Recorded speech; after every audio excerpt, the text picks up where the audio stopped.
This special meeting of the Board of Trustees is called to order. The time is 6:01. If you will all please stand and join me in the Pledge of Allegiance. I pledge allegiance to the flag of the United States of America and to the republic for which it stands, one nation, under God, indivisible, with liberty and justice for all.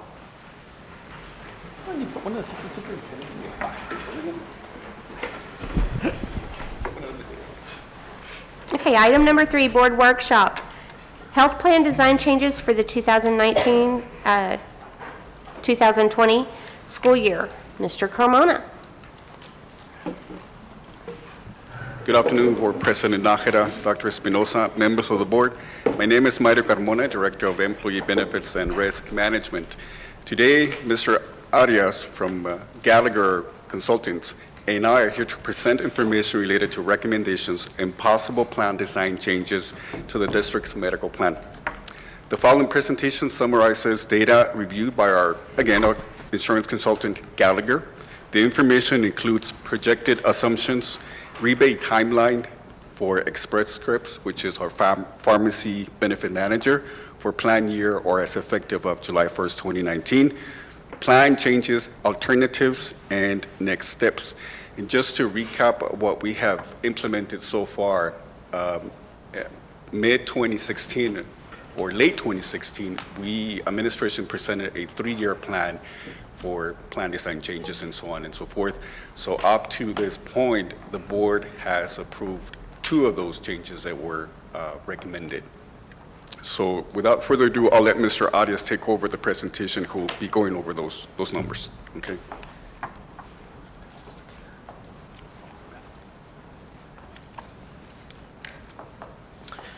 Madam President, Superintendent Espinosa, members of the board, my name is Lou Arias. I work for Gallagher Benefit Services. I am the account executive assigned to Socorro ISD. And as Mr. Carmona stated, what I'm here to present to you today is looking at some alternative plan designs along with, and I believe you have the presentation in front of you, along with recommendations based on funding for each plan, and to match those to the different plan designs or options that we've suggested, and then discuss next steps. So I'll go ahead and get started with the presentation. So if we look at the table of contents, we're going to look at some projections, assumptions that were made by Gallagher and review those with you. Talk about rebate timelines for Express Scripts, because I believe it is important to understand when your rebates would hit and how we applied those to the recommendations or the exhibits. The plan change alternatives that we suggested to the district, and then next steps. So the projection assumptions, the effective date is July 1st of 2019. We looked at the last 12 months of claims, and we used claims from February 1st of 2018 through January 31st of 2019, which is your most recent month of claims. We looked at the administration fee and stop loss from the RFP, from the best and final, that was awarded to Cigna for your reinsurance, your TPA or medical administrator, as well as ESI for your pharmacy benefit manager. We assume that there will be little to no migration between plans during enrollment. We're also going to show you some slides and some data assuming that your current benefits remain the same. And then we're going to go over some pharmacy rebates and discounts. Rebates are paid approximately 150 days after the end of each quarter, and I'll illustrate that to you in a graph. So for fiscal year 2020, Socorro will receive 2 quarters of rebates, the first quarter and the second quarter, because your third and fourth quarter, because of the lag, won't hit until the following plan year. The projections assume 2 quarters of rebates of approximately $2.3 million for fiscal year 20, and then a full year for 2021 of approximately $4.6 million. And then a full year of additional prescription drug discounts in this projection was $467,000. So if we go over to the next slide, this is where I wanted to make sure you understand where the rebates hit.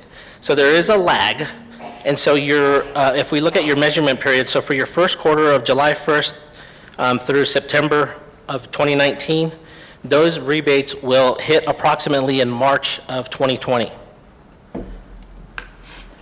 And so you'll receive those rebates for fiscal year 2020. Then your second quarter, those rebates won't hit until June the 1st and will be received in 2020. Your third quarter, you won't see those until for September, but they won't be received until fiscal year 2021. And then fourth quarter received in December, in December, but they won't hit until your plan year of 2021. So it's important to understand that we took that into consideration when coming up with the calculations. Rather than saying 4.6 million is what you're going to get in rebates for the year, we understand that finance deals with real cash and when it actually hits the account. And so we want to make sure that this was addressed up front. So that being said, we're looking at your current benefits, everything remaining the same.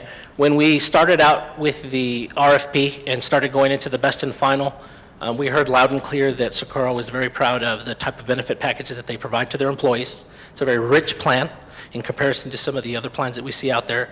And it's certainly a very rich plan in comparison to the private sector in the areas of deductibles, co-insurance, and even co-pays. And so I just wanted to make sure that you looked at each plan individually. And I would also ask that you take note at the bottom as to the number of people enrolled in each plan, because that'll become important a little bit further down the line. So in the Premier plan, which is your rich plan, you have a little over 2,000 in enrollment. In your base plan, you have a little over 3,000 in enrollment, and on your high deductible health plan, you only have 69 people in that enrollment. And then, of course, you have your indemnity plan, which honestly doesn't drive a ton of the cost for your health plan, but you have just under 200 at 183 enrolled. So if we look at this top section where it says current plan year for 2020, I wanted just to make sure that you saw what the current plan looks like. And so for 7/1/2018 through fiscal year 2019, your claims are going to be approximately 48 million, just a little shy of 49 million. Today, what the employees contribute comes up to about 11.5 million. So they pay about 11.5 million of that $48 million, almost $49 million. The district pays the additional $37 million. And there you have your total of the 48 million. The district is currently contributing $575 across the board for each plan. So if we look at your current plan, okay, and we plug in what the new carriers, that would be Cigna for your administrator, Cigna for your reinsurance, and then Express Scripts as your pharmacy benefit manager, we plug those numbers in, your new claims totals coming in, and these are projections, okay, at $57 million. You're short at $8.6 million, which means in order for you guys to fund this correctly or be whole, you need to come up with 17.7% of an increase. Consider this kind of like what your, like, in essence, your renewal would be. What I went ahead and did next is I took the three different scenarios. We looked at, okay, if we're going to leave everything the same. Oh, sorry, I didn't move it. Apologize. So if I leave, we're looking at leaving everything the same. We did three different scenarios. We considered at 17.7%, what if the district split the cost evenly with the employees and the district? We showed the next one is if the employees took on all of the additional cost and the district continued to only pay the $575, or if the district left everything the same and and took on the additional 17.7%. And so if you look at the first section there, if it's an even split and you add 17.5 across the board, that generates an additional $2 million of employee revenue. The district will kick in an additional $6.5 million to come up with that 8.6. That would equate to the contribution being $676 a month across the board for each plan. If you look to the left of that, where it says even split, I show current for your Premier plan, your base plan, and your HSA plan.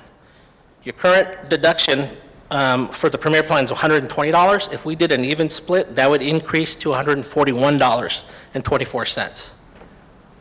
And then you can go on down each tier, all the way down to the family at $823.90. And then if we did if we shifted the cost to all the employees, and the district continued to just pay the same, and you had the employees kick in the shortfall, that would increase the employee-only rate to $210 on the Premier plan, $866, so on and so forth. And you do the same drill for the Premier plan, your base plan, and your high-deductible health plan.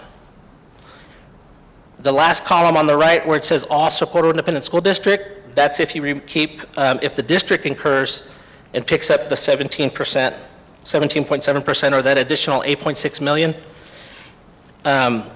then you would be looking at the contribution level going to $708 per employee, and that would be significant. And so what I attempted to do here is just show you where the dollars are, how much the employers are contributing, how much the district is contributing, and what that would look like at the, and that's, again, this is to, if you were looking at the benefits remaining exactly the same. So I'm going to go ahead and move on to the next slide.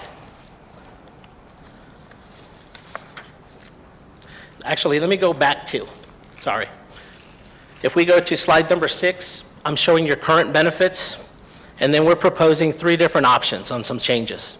Now, when I'm looking at the changes, and you'll see those listed as option 1, 2, and 3, I made changes. Again, I heard loud and clear that you didn't want to strip these benefits down too much because, again, you look at this plan as a recruiting and retention tool for your employees. And so where I made the changes, we're not in the area of office visit copays because, honestly, those really don't generate into too much of a change. You're not chasing dollars, or you're chasing pennies when you make changes to that. So what I did is I looked at your deductibles, I looked at your emergency room copay, and then I looked at your pharmacy benefit because pharmacy is an area that continues to rise for most groups. Socorro's not unique to that. Most groups see anywhere between 25 to 30% of an increase year over year on pharmacy. It used to be hospital, but it's pharmacy now. And so if you look at option 1, from a $500 deductible to a $750 deductible, we looked at the copay for ER from $200 to $250. And then on your pharmacy, we added a 4th tier. That 4th tier is what would be considered your specialty copay or your specialty drugs. That would go to $150. Those specialty drugs are the drugs that you see on TV during the Super Bowl or in magazines or billboards. Those are the drugs that cost several $1,000s a month, anywhere between $5,000 to sometimes $40,000. You have a drug out there, Harvoni, which is specific to hepatitis. Before that drug came along, you had to treat hepatitis forever. We have this drug now, Harvoni. It's $40,000 a dose. It's 90 days, so times 3, but then it's gone. So there's a little bit of a payoff there. It's very expensive. And so if you look at for that particular drug, it's $150, but the true cost is about $40,000 a month. I'm just putting that out there so when you look at some of these copay changes,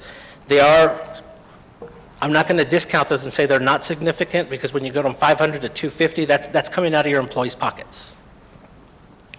On option 2, I raised it to $1,000 and $300 on the ER. I left the pharmacy the same.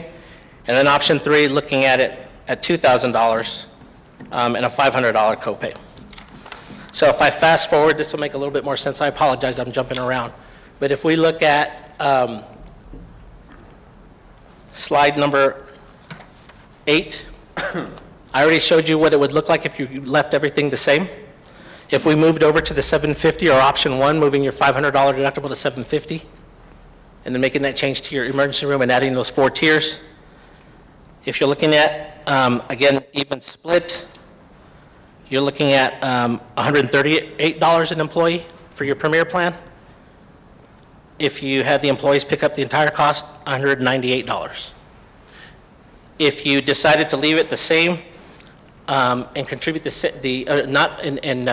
have Socorro pick up the entire balance, you'd have to increase your contribution from $575. Originally, I told you it would be $708 if you left it the same. In this scenario, it would be $691. And again, you can look at what impact that would have on the other tiers. That was your Premier plan. Your basic plan, it would be $4,620. And on your high deductible health plan, it would be $4,620. I wanted to pick a spot here, and I guess I'll do it here, to take note that you all charge the exact same amount for the employee only for your high deductible health plan and your base plan. They're identical. In most cases, your high deductible health plan, or your base plan, your high deductible health plan would be your base plan, and you would see a buy-up to your basic. Right now, you guys only have the buy-up from the basic to the premier. And so if I'm an employee at Socorro and I'm looking at this, and I have a choice between a $3,000 deductible and, you know, the deductible for the base plan, I'm going to pick the base plan because it costs me the exact same amount of money. Now, you do have 80 some odd people on the high deductible health plan. My guess is those folks are very knowledgeable on how HSAs work. And that's basically where they're taking pre-tax dollars and putting it into the health savings account, and it rolls over year over year over year, so they can eventually build up to have their deductible covered. It's not like the flexible spending account where it's a use it or lose it. This is an actual account, and the money is theirs. Typically, you also sometimes will see, to incentivize folks going into that plan, if the district was to decide to offer to fund some of that, a portion of that HSA, be it $20 a month or $500 a year. And that gives somebody an incentive to say, well, you know what, I think I'll buy that. I only went to the doctor twice this year, and I'll pay for those in exchange for $500 in my HSA. Okay, so I just wanted to take note that you guys are charging the same amount for your HSA plan or your high deductible health plan than for your base plan. If we look at option one, the impact is only, even split would be the 15.5% as opposed to the 17.7. If we go to option two, I'm not going to go line by line because we already kind of know where I'm getting at as far as how the drill works. If we did option two with those changes to that deductible, then the increase is only 10.7%. You would only need to generate an additional $5.2 million, and you can decide where that's going to come from. Do you want to split it across the board with the employees and the district, put it all on the employees, or put it all on the district, and then see the impact on the ratings? I went ahead and put the payroll deductions on the left because Question. Excuse me, Oh, yes, Mr. sir. Nahida? Are you on a different slide? Because you're mentioning apologize. percentages that I don't see and can't follow. I'm on slide 9. It just came up, option 2. Okay. Sorry about that. It's on the right side, right here. Yeah, I kept seeing option one though, and Yeah. he said option two, so I'm like, okay, where is it? In fact, I'll just go ahead and go to the next one because option 3 is changing the deductibles, and again, we're looking at the same numbers there as far as who's going to pick it up. Is it going to be an even split? Is it going to be the employees or the district? Yes, sir. Do you have a copy of the presentation? I do. Do we have it? Enough for all of us so that we can flip back and forth is, I apologize. that's okay. Now that we have the copies, can you start over? Just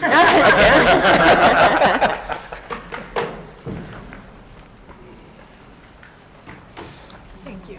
While Mr. Carmona is passing those out, Thank I you, was sir. saying that left-hand side, I thought it was important to put that in there so that you can see what the actual payroll deduction impact is, because you've got to take into consideration, it's not just the additional contribution. You're going to increase the additional contribution if you decide to split this with the employees, but they're also going to be looking at some more cost shifting on the deductible side. So if you increase their contributions, because we made a change from a $500 to a $750 deductible, they're going to incur an additional $250 towards that deductible. And we were a little leery in even showing that kind of, the cost shifting of that, because we're not privy to, did teachers get raises this year? Is this, if you were to ask them to contribute more, would that offset that raise?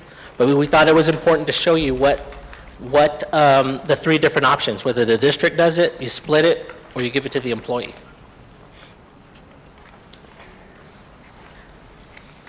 So if I go to the last slide, now that we've gone through these different options, we can talk about the next steps. And I think the next steps would be, once you have a chance to look at these 3 options, and again, I didn't want to touch them and make drastic changes to them, and just by gauging some of the expressions, $250 on the Premier plan, I called it not drastic, but it seems like it could be drastic to employees here. But the fact of the matter is that you're not funding it based on the type of benefit that you have.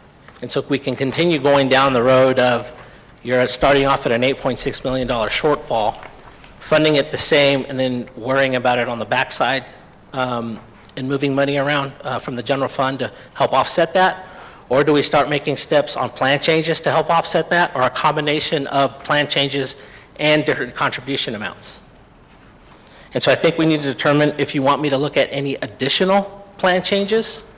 I think that plan changes that are going to make a significant movement, aside from deductibles, is you'd have to look at your coinsurance levels. And that's where it can get a little touchy, because now you're talking about moving your, for example, your Premier plan, possibly going from a 90-10 arrangement to an 80-20, and then going down and doing the same to your basic and then your HDHP.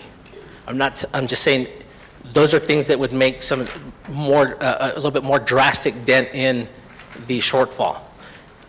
I made some simple changes to your deductibles, to your ER copay, and your pharmacy. But as you can see, you're looking at 17.7, 15, and 4. And if we go all the way to the 4.5, you're looking at some really major changes to those deductibles. So we would like to, entertain any additional plan changes that you might want to see. Talk about what the district would contribute, if that's going to stay the same. Also discuss employee contributions if you want us to come back and rework some of those numbers. But we do need to finalize this for the anticipated and upcoming open enrollment, so employees have an idea of what the plan's going to look like and what's going to be deducted out of their paychecks. Ms. Nájera? Mr. Ayub? One of the things I'd like to see on the plan is something that's incremental. We have never dumped this on our employees. Other school districts don't care if overnight we raise their premiums by $130 a month or what have you. I think that's unconscionable to do that to our employees. The reality is things are going to get more expensive over time, and somebody's got to pay for it. And so if we're going to have to change some of those costs, I think a plan I'd like to see is like we are in now, a 3-year plan where we're doing this incrementally to employees so that it's never more palatable when we have to pay more, but it has to be reasonable so that they can hopefully make some adjustments so they can pay for it. And the small raises that we give our employees will hopefully help mitigate that so they can still protect their family. I wouldn't be interested in changing this from one day to the next. The reason we're funneling funds on the back end of this is in order to buy some time to allow the employees to catch up. Last year we did $9 million. I don't know how much we would have to do this year. We can't do it forever. Correct. But slowly we need to adjust that. I know Mr. Carmona is also working on a plan on our healthcare clinic and also a pharmacy that will also mitigate some of that cost. We need to give some of these things some time. And so I realize that your job is to give us the facts, and I appreciate that on what the numbers would be for this to be balanced as a cost. Our employees can't afford that. And I don't think this board has ever asked that we do that to our employees overnight. I mean, unless some law or something required us to do that, and we dump that expense on the employees. I'm not sure the district can, as a matter of record, right now add much more to the contribution. Not that we won't in the future, but right now we are providing the largest contribution. And by doing this as a one-time infusion of funds, it allows us to buy a little bit more time. That's the type of plan I would like to see, something that's incremental with minimal changes to impact to the employees on their health care. We've all been very supportive. I know when I say this, I'm not just speaking for myself, and that is that our health plan needs to provide our employees the sense that they're protected in case something bad happens. When their children are ill, if they have to get to a referral hospital, we've had a number of our employees go to MD Anderson, go to the Mayo Clinic, take their children to Cook.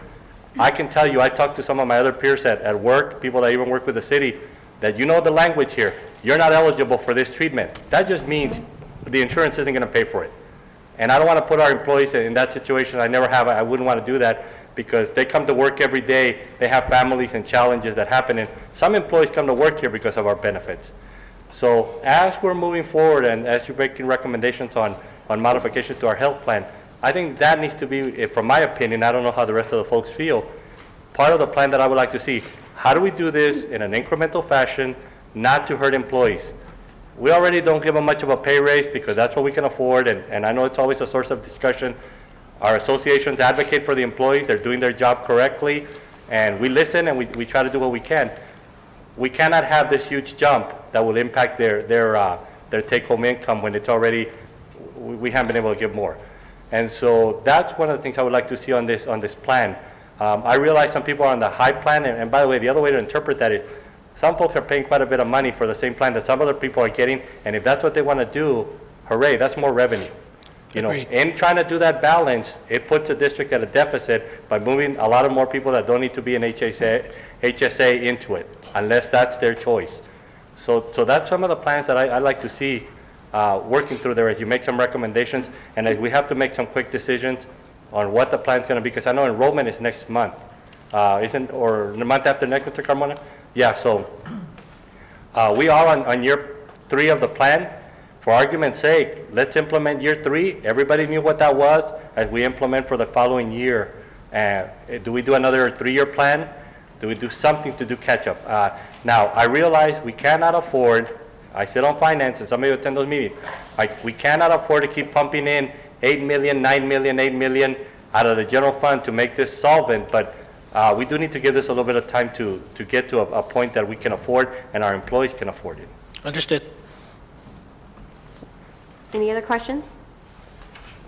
No. Thank you. Thank you. Well, Ms. Nahara, I'm sorry. Mr. So- Nahida? to be clear, the presentation here is not year 3 of the 3-year plan, right? This is something separate? Okay. Thank you. Thank you. And I apologize for being late, couldn't get out of work, sorry. We'll let you slide this time. I appreciate it. Item 4, executive session. The meeting is to be closed for discussion with legal counsel regarding status of pending litigation and possible resolution of J. Doe versus Socorro ISD and G. Ariano versus Socorro ISD and MHEEOC charge. To consider administrative recommendations for assistant principal position at Jane A. Hambrick School and to consider amendment to the employment contract for Jose Espinosa, superintendent of Socorro ISD under Texas Education Code sections 551.071 and 551.074. We are adjourned. The time is 6:28. We are back in session. The time is 8:36. Continue with new business. A, discussion and possible action regarding pending litigations. Number 1, J. Doe versus Socorro ISD. Mr. Blanco. Thank you, Board President Nahara, Dr. Espinosa, members of the board. Nobody's recording? Steve Blanco, legal counsel for the district. Hold up, sir, Sure. I'm not sure so much recording. They're back there. The guys Oh, are back they're there. recording? Okay. Yeah. Hey, do we have a thumbs up? Yeah. Thank you. Yeah, thumbs up. Go ahead, Mr. Blanco. I gave you an update on 3 matters that are pending in litigation right now. One's an EEOC, and I'll take that last. I'm going to take them in order. And so the first one is J. Doe versus Socorro ISD. I gave you an update on the status of that litigation and the proposed mediated settlement agreement that we negotiated in Fort Worth with Jane Doe and her family. It's our recommendation that the board authorize the settlement agreement that was reached in Fort Worth on the terms that were discussed in closed session. So moved. Second. I have a motion by Ms. Rodriguez and a second by Mr. Ayub. Any further discussion? All those in favor? Aye. All those opposed? And the motion carries. Item 2, G. Ariano versus Socorro ISD. Thank you again, Board President Nahara, Dr. Espinosa, members of the board. I gave you an update on this piece of litigation in closed session as well, and it is our recommendation that the board authorize the settlement of this matter on the terms discussed in closed session. So moved. Second. I have a motion by Ms. Rodriguez and a second by Mr. Gonzalez. Any further discussion? All those in favor? Aye. All those opposed? And the motion carries. Item B, discussion and possible action regarding MHEEOC charge. Mr. Blanco. Thank you. This is not a matter that's in litigation, but it's a matter pending before the Equal Employment Opportunity Commission, and we had a mediation about a week ago regarding the claims that were made, and certain demands were made by the employee at that time. Based on the discussion of the board in a closed session, I would ask that the board authorize us to respond to the proposed settlement, the demand that was made at the EEOC mediation, and modify it as discussed in closed session, which will include, I'm sorry, one thing, which will include just the offer of a position. So moved. I have a motion by Mr. Nahida and a second by Mr. Gonzalez. Any further discussion? All those in favor? Aye. All those opposed? And I abstain. And the motion carries. Thank you. Thank you, Mr. Blanco. Item C, consider approval of administrative recommendations. Dr. Espinosa. Yes, President Nahara, members of the board, at this time, Administration is pulling this item. Okay, thank you. And item D, discussion and possible action to approve amendment to the employment contract for Jose Espinosa, Superintendent of Socorro ISD. Ms. Nájera, I make a motion to amend the superintendent's contract to be a 2-year contract and will not be renegotiated next year, to change his salary by an increase of 15%, to allow for a total of 20 days of sick leave, also to amend his annuity benefits to be similar to YISD, but will have a cap of not to exceed 10% per year. Vacation days are to be amended to be a total of 30 days, and a clause to work outside of work to be amended, also to be approved. That's my motion. Second. I have a motion by Mr. Ayub and a second by Mr. Gonzalez. Any further discussion? All those in favor? Aye. All those opposed? And the motion carries. If there's no further business before this board, we are adjourned. The time is 8:40.